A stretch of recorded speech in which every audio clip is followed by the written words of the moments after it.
All right, YouTube, how you doing? Welcome back to the channel. It is Monday, August 19th. We have a 10-game MLB slate to dive into in today's video. Like we always do, we're going to go through each and every one of these games. I'm going to give you my lean on the side. I'll give you my lean on the total. We'll talk about any other plays, like player props that we like within the game as well. But as always, all of my final plays, so I'm actually rolling with myself, all of those plays will be listed in the pinned comment. So we were traveling yesterday, no video, so we can recap Saturday. We have a nice little 3-1 night. The Diamondbacks team total over 3.5, our sole play that does not cash. But the rest of them do go through for us there. We had the Jays Cub for 5 under, the Braves first 5 run line, and then the Braves double result as well.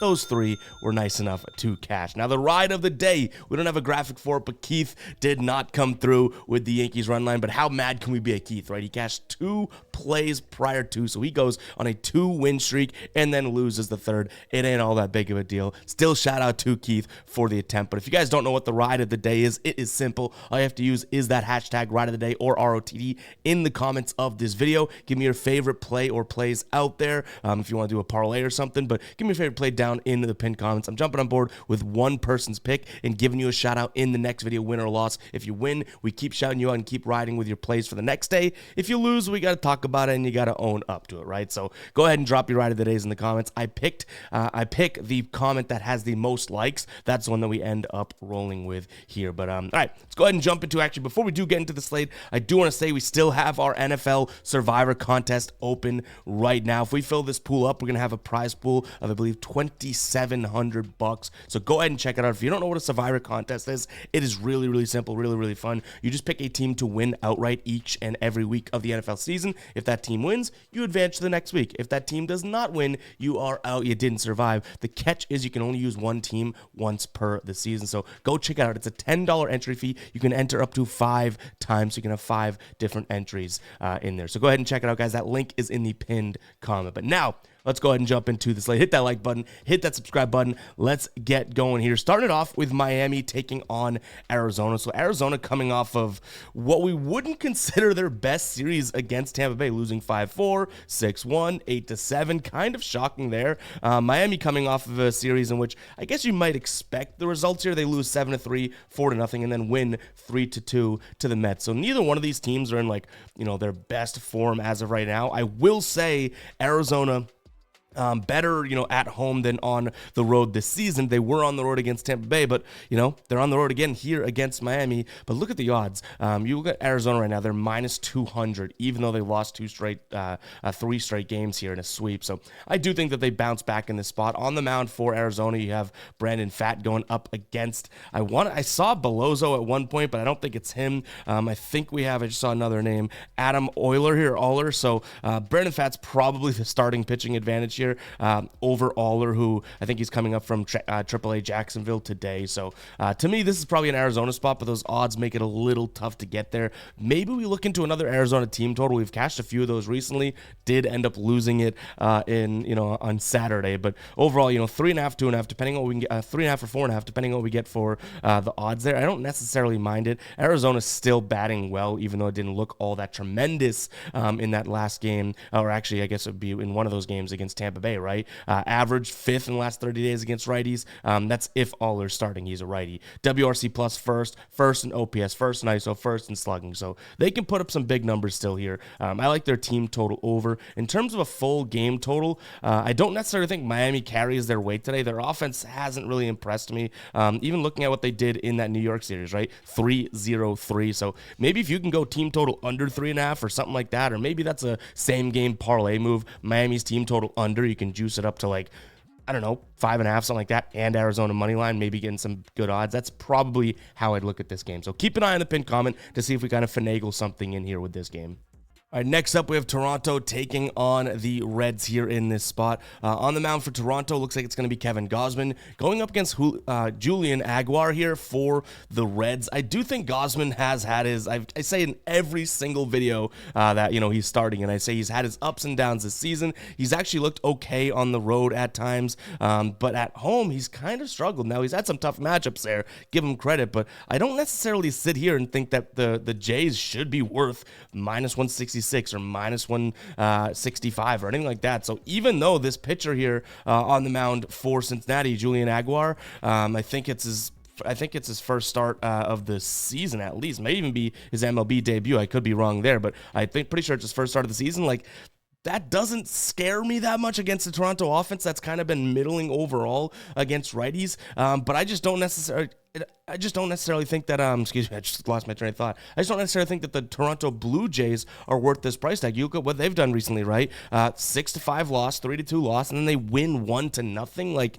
for minus 166, I'm going to need to see some more consistent offense. Like, back to what they did 2 series ago against the Angels, right? That was 4-6-9. Like, they looked like they were, batting really well. 3-6-9. You know what I mean? It's like, and then all of a sudden they have a dud against Chicago. Now, they were on the road, and now they're finally back home. Maybe that helps them out a little bit, but for me, that price tag's too high. I'm going to say screw it. Sound the psycho alert alarm, back this young kid, and look at the Reds here for plus 150, plus 145. I think plus 150 on ESPN bet right now. Like, yeah, that's going to be the move. Now, in terms of the total, I have to lean towards the over. Gausman's been a little shaky at home, though I still do think that he's a great pitcher. A little shaky at home throughout his entire season here. And then Aguilar here, we don't necessarily know what we're going to get, right? Like, as much as I'm sounding the psycho alert alarm, as much as I'm leaning towards the Reds in the money line here, I do expect there still to be some runs. Like, if he goes out there and pitches a gem, then I'd be more shocked than that, if anything. You know what I mean? So give me the over 8 in this spot. Now, a couple player props that I'm not minding here. I'm trying to find if we can get this to get this one out there, but right now, Elly De La Cruz under 0.5 stolen bases is minus 140 over on DraftKings right now. I like that move. Now, obviously, he's a guy that can steal a lot of bases and will steal a lot of bases, but to be able to get odds like that for something that rarely occurs anyways, I definitely don't mind. I don't think he's stolen a base in like 9 games either, so decent spot there. He hasn't been hitting the ball that well and getting on base as much as you'd like either if you are an Elly fan, so player prop number 1 that I'm looking at is Elly De La Cruz under 0.5 stolen bases. I wouldn't play that to like, crazy odds here, but minus 145 isn't all that tremendous, in a sense. And then another 2 player props I'm looking at. One's juiced, one's not all that juiced. Spencer Steer under 1.5 bases, and then Jonathan India under 1.5 bases as well. I like the matchup against Gausman, or for Gausman in those 2 matchups. So keep an eye on the pinned comment, a couple player props that we could be rolling with in today's game. And I guess speaking of player props, let me talk to you about Underdog Fantasy. If you're not on Underdog yet, you guys should definitely go ahead and check it out. Here it is. You get a free square today. Shohei Ohtani, will he get to the plate? That one seems like it's a lock for me. So the new customer special today is Shohei Ohtani over 0.5 plate appearances. If you don't know what Underdog is, it's a player prop app. You combine 1 or 2 or more plays into your slip. The more you win, the more you get paid out. I've hit in the last couple of weeks, I've said it before, 2 different 6 for 6 25Xs. So I've been loving this app. It's a really, really simple interface and everything like that too. You can place a play in an entry like that. It's really cool. So go ahead and check it out, guys. You're also going to get 100%, or actually, I think it's up to $250 in bonus bets if you do sign up there, up to $250 in bonus bets. So pretty damn cool intro and new customer offer there with this square, as well as a bunch of discounted football squares they have already for the first week, and you get that up to $250 deposit bonus. So go ahead and check it out, guys. Underdog Fantasy, I'm sure you heard of them. Time to go use them. That link is in the pinned comment as well. But let's keep cooking on today's slate here. 10-game slate. Like I said, we traveled yesterday, so we might be a little rusty going through this with the mechanics, but hopefully we get some winners. Let's keep going. All right, we got the Mets taking on Baltimore. You might be looking at that saying, why is Baltimore the underdog in this spot? They're the better team than the Mets. The Mets did just take 2 of 3 in their last series. I give them credit there, but still Baltimore is the better team. They end up losing 2 of 3 against the Red Sox, that was a split 2-2 series. So probably not exactly what they wanted, as they're still trying to, maintain / make the push for number 1 seed there. But the Mets overall have not been impressing me. So you're throwing them out at minus 130. It's got to be pitching related, and it is. You do have Trevor Rogers on the mound going up against David Peterson. We should all know Trevor Rogers isn't all that great, and he has not looked great in the orange and black yet. He's allowed at least, I think, his second start wasn't too bad, but 2 of his 3 starts allowed 5+ runs. And David Peterson's actually been pitching fairly well, so maybe that's where this is coming into play, but I still think that Baltimore has the better offense.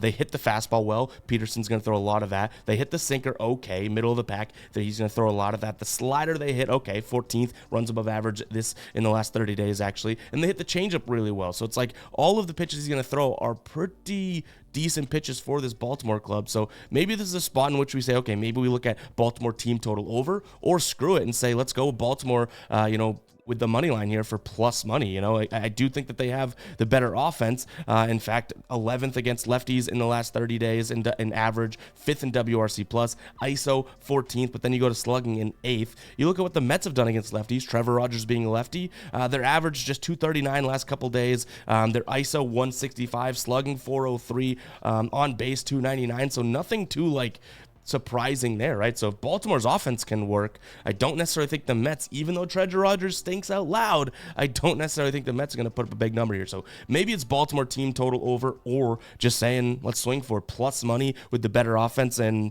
a capable bullpen. They're a little spotty, but give me Baltimore in this one. In terms of the total, like I said, maybe team total over for Baltimore, but also the safer play probably just taking the full game over, because yes, David Peterson's been pitching well, but like I said, the Orioles have a decent offense, and Trevor Rogers, I clearly do not like that much. What if the Mets do get to him, right? 8.5, having like a 5-4 game at minimum doesn't seem like it's all that far-fetched. So I lean Baltimore over, Baltimore team total over, the full game over, as well as Baltimore money line.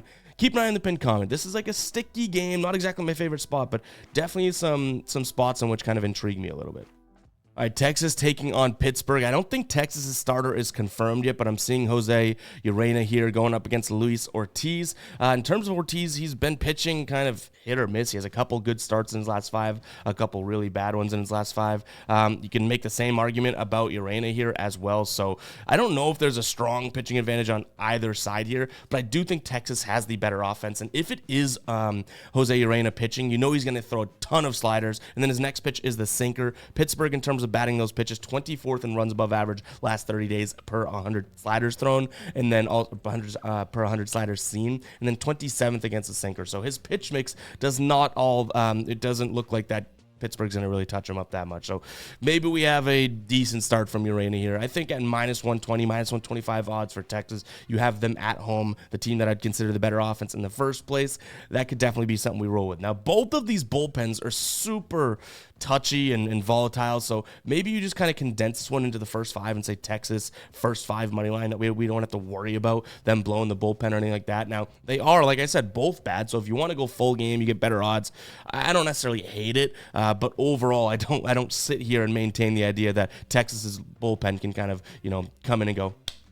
And it's crazy because they have some really good guys in the bullpen, but some of them just have not been performing as of late, and even just in the whole season. So, yeah, I'd go Texas first 5 here, if anything. In terms of a total, it's like I don't want to back Urena that much, but like I said, the pitch mix shouldn't really be that much of an issue for him against this Pittsburgh team. But even still, similar to what I said about New York and Baltimore, like the quality of pitchers on the mound, Ortiz has had his ups and downs, like I said. But to me, I think this is still a spot in which Texas can get, 4 minimum, and I might even say the Pirates can get 3 minimum, meaning minimum as a floor. I'm looking at 7 runs here, and if I think Texas really wins this one or gets to Ortiz, they probably score 1 or 2 more. So I'm going to reluctantly lean towards the over. I'd rather Texas money line or Texas first 5 money line in this spot and not have to worry about them putting up any sort of number. All right, we got another heavily juiced one here. We got Kansas City taking on the Angels. I believe it is Lugo on the mound for Kansas City, going up against Carson Fulmer, who, to be honest, that's the guy that I feel like I've ragged on, right? But some people seem to like the dude, and I just don't necessarily see it. Now, he has some decent starts, I get it, but especially the one against the Yankees, like a good start, and it's going to make people galvanize behind them. But over that, like prior to that, I don't think he's really had much competition. He went Oakland, Colorado, and then he played Toronto and kind of got smacked up a few days back. Going up against Lugo, who really hasn't had the best of last couple games here. Against Boston, he went 5 1/3, which is way better than his previous time against Boston, but he allowed 4 earned runs here. 4 runs came in, 4 walks and 6 hits. And then he went up against Minnesota, and they tattooed him. 9 hits, 2 walks, 7 earned runs, 8 runs came in. And, like I said, did not look really good. Only pitched 4 innings for all those numbers. So Seth Lugo, should be a little, shaking in his boots here. And I think he's getting a really good Angels offense to kind of say, okay, I'm at home now. I can be a little confident. So I agree with the odds at minus 205. The way that I'd probably only touch this game, and really being the only way that I'd touch it, would be taking a peek at the first 5 run line here. You're going to get, I think it's, I want to say, let's see, we have it right. Yeah, minus 140 would be the only thing that I consider. It's still kind of juiced for a run line play, but I think you're getting a far better offense, and a far better starter. Let's go do this in 5 innings. You know what I mean? And Lugo, like I said, should be a little bit better against this team. He has 48 plate appearances against this current Los Angeles roster, batting average against of 227 and an expected batting average against of 200, a WOBA of 264 and an expected WOBA of 272 with a K rate of 30%. So I kind of like the spot for Lugo here. If you think that those odds are crazy, even the minus 140 for the run line, maybe there's a way we can get to Lugo's innings, because like I said, he has not been pitching all that many innings, right? So if we look at what his innings are, and in fact we could do this real time here because we don't have it off the top of our heads. We can jump into Outlier, look at Seth Lugo's. His outs is 18.5, so he'd have to pitch 19 outs, which is what, 6 1/3. That seems a little bit too much. So yes, he has stuck under that plenty of times. We'd be looking at the over. Head to head, he did go over back in May, and like I said, he should fare pretty well. This team does not bat righties all that well. You even look at the pitch mix, right? They strike out even more against the fastball, though none of their was really jump. The slider, they don't look all that great. So this is a little tough to say that. I was hoping we get a better line because his innings has been so low as of late. But if you want to back him to some degree, I don't mind looking at, something like strikeouts. He had 12 last time against them, and it's a plus 120 prop. Last 10, though, he really hasn't been striking that many people out. I should say last 5. So maybe backing Lugo in a player prop perspective isn't all that great because you're kind of Xing out the idea that the Royals can just score a bunch of runs and he could still have a mediocre game. But if 205 is too much for your money line, or you don't want to go first 5, maybe you find a way to get Lugo involved there. By the way, guys, that was Outlier, the app that I was in. It's my favorite player prop research tool. I talked about Underdog earlier, player prop app. You marry that thing with a data app and a research app like Outlier, you're going to be printing. So go ahead and check it out. 7 days free. I'll also put that link in the pinned comment. The pinned comment is going to have a few links in there today, but I'll also put that link in the pinned comment. Go ahead and check it out. 7 days free, and after that, $19.99 a month for what you saw, the capabilities, what you just saw in the video as well. So definitely a cheap price tag for a really cool app that has pretty much a one-stop shop for all your player prop research. So go ahead and check it out. Link in the pinned comment. But yeah, Kansas City first 5 run line. In terms of the total here, I don't like. Maybe that's the way that we back Lugo. We look at like a team total under for the Angels, but I'm just going to lean towards the under overall. I think Kansas City could have a decent performance against Fulmer, but to me, it's not exactly like they're going to go out there and score a million runs, right? We already saw the Kansas City escapade of scoring a bunch of runs. They just did it again against Cincinnati. They're like 7, 13, and 7, something like that. But after they did that against, I want to say it was St. Louis, they kind of came back down to earth against Minnesota. So maybe they're going like series of scoring, series of a little bit of a low, series of scoring, series of low, whatever. I do like the run line more than anything in the first 5, so that'll probably be the spot that we go, and we don't have to worry about them scoring a bunch of runs, because it would suck to root for a team for the first 5 and be like, just don't score too many runs because we also have the under. That's not exactly the way to do it. All right, Houston taking on the Red Sox, this time in Houston. They're coming off of a sweep against the Red Sox a couple weeks back there, and it was a 4-game sweep. And honestly, 6-4, 8-4, 5-4 was the close one, but then 10-2 or something like that, right? As a Red Sox fan, tough to watch. We were at one of those games as well. Today on the mound is going to be Kikuchi going up against Tanner Houck. Tanner Houck just has not looked the same since the All-Star break. I keep saying it over and over again, and it's just the truth. And he hasn't looked very good against these Astros players in his career. 50 plate appearances against with a expected batting average of 270, a slugging of 400, expected WOBA of 337. So it's like those are fine numbers, but let's not forget that this is supposed to be the Red Sox ace, right? Now, on the flip side, Kikuchi, even though he's been pretty good with this Houston squad, right? You look at what he's done against the Red Sox. Now, most of those, obviously, with his prior team there, but 52 plate appearances against, an average against of 327, an expected batting average against of 340, a WOBA of 451, an expected WOBA of 470, and a slugging of 751. So, though the dude's been pitching pretty damn well as of late, and he has in a Houston uniform, this is a guy that the Red Sox have seen plenty of times, and they've also hit fairly well. They're starting to bat lefties a little bit better. Remember like a month ago when they were really bad against lefties? Well, last 30 days, 10th best average, 3rd best WRC+, 3rd in on base, 2nd in OPS, 1st in ISO, and 2nd in slugging. So this could be a spot to back Tanner Houck, back the Red Sox for plus money here. I think you're getting like plus 110 on FanDuel, and I think I might do just that. Now, at the same time and in the same breath, I still lean towards the over. I just read off their last 4 games in that series: 6-4, 8-4, 5-4, and 10-2. Like, you're not going to catch me looking at an under in this spot, even with these 2 studs in the mound. You do have 2 really good offenses and 2 guys that, could be a little spotty and have a big inning here or there. So the fact that we're getting Kikuchi and Houck at a price here in terms of the total of 8 with these 2 offenses just seems like it could be a good over spot to me. And I'm not saying it goes way over. I still think both these pitchers are good, but you're telling me 5-4. That was the lowest scoring game in those 4 that they just recently played. So I like the spot there for them overall, the Red Sox and the total going over.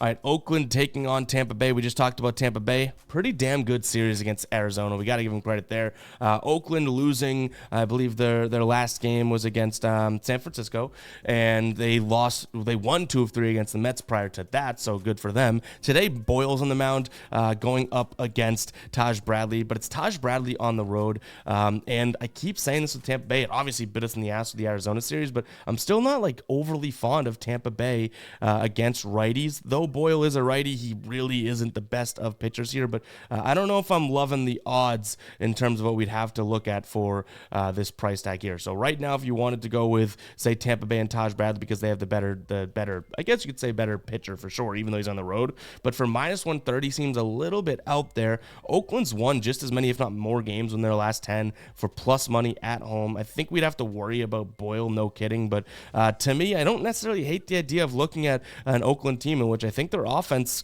is, can show up, right? We're actually seeing that as of late. They'll score 9 runs, then 2 runs, and 7 runs, then 1 run. Like, they're just doing that like it's clockwork right now, but they're coming off a game again against San Francisco, 2 runs scored. Maybe this is a big spot for them today. Do I think I get to the window? Do I think I have the cojones to pull trigger on Oakland here? No, because it's only plus 110, plus 105, depending on where you get it. If this is like plus 130, then it might be worth a little sprinkle or a little flyer, but, near even odds for an Oakland team that I don't really believe in all that much doesn't get me going enough. So if this was a better price tag, I actually might consider it, but because of the price tag, I think I'm going to skip out on it. I don't mind the under, though. Neither one of these offenses scares me. Like I said, if Oakland wins this one, they probably do score like a crazy amount of runs and kill this, but if you put that aside for a second and you just put this total in a vacuum and forget that I like Oakland to win potentially, I could see like a 4-3 game also, which would stay under this number. Unfortunately, it is a low total to begin with, though.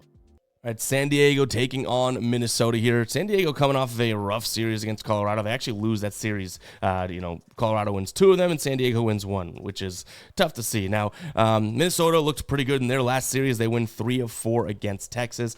On the mound today is going to be Zebby Matthews going up against Michael King. Now, last time Matthews pitched, right, they looked really, really good, and that was his first start of the season. He allowed 2 earned runs through 5 innings with 5 strikeouts, 0 walks, and a home run. I believe it was to Bobby Witt Jr. too. But overall, like he looked pretty good. They won 13-3 in that game. Michael King, though, has also been pitching fairly well for this team. 1.4 ERA over his last 5 games here. Last time out against Pittsburgh, he had 10 strikeouts, 0 walks, 0 earned runs through 6 innings. So giving him a little bit of credit here. I think this is a spot, though, where the better offense will shine. And I think, I hate to say it, but I do think that that's San Diego. And I hate to say it because I do like this Minnesota offense. But San Diego, even though they just had the rough series against Colorado, if we take that aside, like this team was on an absolute roll and they have the more proven pitcher. I would say that. I'm not going to say Matthews is worse or, King's better, but they definitely have the more proven pitcher. And they have, I would say, a slightly better bullpen. Not even better. These are 2 equal bullpens, but equal almost does the Padres a favor in this spot, right? So give me the Padres on the money line, maybe the first 5 run line, just so that we could get some decent odds. But I did everything in my power to try and get to Minnesota today because the price of Minnesota for what I think is a comparable team here for plus 136 seemed like it was so enticing. But when you think about why that price is there and what the books are telling us, it just seems like it could be a trap to say, wow, they're a really good offense. They're tied to each other. They're close to one another in terms of, record and all that. And it's like, plus 130 in this spot for Minnesota, but why is that price tag there, right? I don't think that's the move in a sense. So I'm going to end up going towards San Diego. I think it tells us that either Matthews or King. So Matthews is either going to have a bad game based on these odds, or King's going to have a really good game. So I'm going to trust what we see in front of us. Give me San Diego on the money line, maybe first 5 run line just to get some good odds. If you like the under, go for it. I mean, if you want to trust both these pitchers, fine. I'm actually going to lean towards the over just because I think you have two good offenses, two really potent offenses here, and a total at 7.5. So, to some degree, I imagine that there's some, runs coming out of here. But the way that I might like the under more than anything would be taking a peek at the nervy. Michael King, go out there and get your job done. And Zebby Matthews, who hasn't pitched all that much this season as a starter, go out there and get your job done because San Diego hasn't seen you in terms of this year so far. So maybe the first three outs you get could be your easiest. So maybe that's the way to play the under in a sense. All right, San Francisco taking on the White Sox here. By the way, guys, if you made it this far in the video, go ahead and comment 25. You made it 25 minutes in. I thank you for that. Comment 25 if you made it this far into the video. Harrison on the mound going up against Cannon here. In terms of the odds, super juiced, but why wouldn't it be, right? We're talking White Sox baseball, and when that happens, you kind of got to consider the other side. I would say this. My play in this one is literally saying a don't touch type of a game because I'm not going to fool around and look at San Francisco on the run line or anything like that. This is a team that has lost 5 and won 5 of their last 10. Now, Chicago obviously has struggled as well, but they just pulled out a win against Houston. So you look at those odds and it's oh yeah, we got to put that in a parlay or do that or something, right? I don't think that that's the smartest move. Now, do the White Sox lose? Probably. Yeah, it's what they've been doing all year, right? They have 30 wins, 95 losses. So I understand why someone would do that, but, you have a couple, if you're trying to build a parlay and just taking all favorites, this would be one that I say, you know what? I just don't think San Francisco is all that tremendous. I mentioned how they'd won 5 and lost 5 of the last 10, right? It's anything can kind of happen right now. So I would stick away from this one. In terms of total, I don't mind the under, even though you have two pitchers that can definitely allow plenty of runs, but I don't like either offense. So San Francisco's offense is decent. That's against lefties. Against righties, fourth worst in the last 30 days in average. When it comes to on-base percentage, 23rd in terms of the whole league, right? And then on-base OPS is 22 and then slugging 20. So though Jonathan Cannon isn't all that tremendous either, is San Francisco really going to tattoo him? Not all that short. So I'd lean towards the under, but my main play is saying don't include this in your moneyline parlay. It might hit, and we could look like an idiot tomorrow being that was the easiest one, but imagine throwing that in there just to kind of get some better odds, and the White Sox of all teams kills you. Doesn't seem like it's the move to me. All right, Dodgers taking on Seattle. We have Brian on the mound for Seattle going up against Gavin Stone here. Now, there's no hiding the idea, or the fact, I should say, that the Dodgers have the better offense, but Brian Wu does throw a lot of fastballs, 50.3%, and the Dodgers, that's actually the worst pitch they hit, as funny as that is. Now, we know that this Seattle offense is nothing to write home about or anything like that, but if Brian Wu goes out there and kind of does his job, I could see this being a tough go for Seattle, and Wu has a 1 flat ERA over his last 5. He's coming off of a start. It was against Detroit, albeit 7 innings pitched, 0 earned runs. He's averaging over 6 innings pitched. He's making it into the 7th inning in most starts as well. So if he goes out there and does his thing, I don't mind the spot. Now, Gavin Stone's on the mound for the Dodgers. That's not one of the best that they have to offer either. Right now, he's coming off of a really good start. 5 innings, 1 earned run, 6 Ks, 0 walks against Milwaukee, which is impressive as well. So if you like, the fact that Gavin Stone's on the mound, and you like the Dodgers offense, then fine, go out there and take the Dodgers. I think this is a low-scoring game, and the Mariners for plus 124 with what I'd say is a good bullpen, the better starter, and hopefully a guy that can keep this offense suppressed. I like the idea for some big plus money for them. So give me Seattle on the money line, but it really comes down to the under. This could easily be a spot in which, if the Dodgers go out there and score, the Mariners aren't going to be able to keep up with them. So I'm kind of banking on less runs in this one as well, which is also going to lead me into, like I said, the under, but I might consider a first 5 under because you can get more than half of that pot. So right now it's at 8.5, right? You can get under 5 right now on MGM for minus 150. So you're kind of getting a little value in a sense, but not really because you are paying a little bit of juice. Either way, I like the under or first 500, depending on what you can get it at. But guys, that is going to wrap it up for today's show. Again, thank you to Underdog. Thank you to Outlier for working with me, guys. Go check out those links. And like I said, join that NFL contest. Really, really cool, guys. It's a $10 entry. You could win almost $3,000 by the end of the NFL season. Really, really fun if you have not done a Survivor pool before. So go ahead and check that out. But I appreciate you guys all tuning in. And yeah, we're back. We're ready to go. We are leaving again this weekend because we have 3 out of the next 4 weekends we have weddings to go to. So we're going to do some road videos. But you know what? For the weekdays and stuff like that, we will be here. But about to be a grind part of the summer with work and weddings, the W's. But guys, nonetheless, thanks for rocking with me. I'll catch you guys in the next one, all right? Peace out.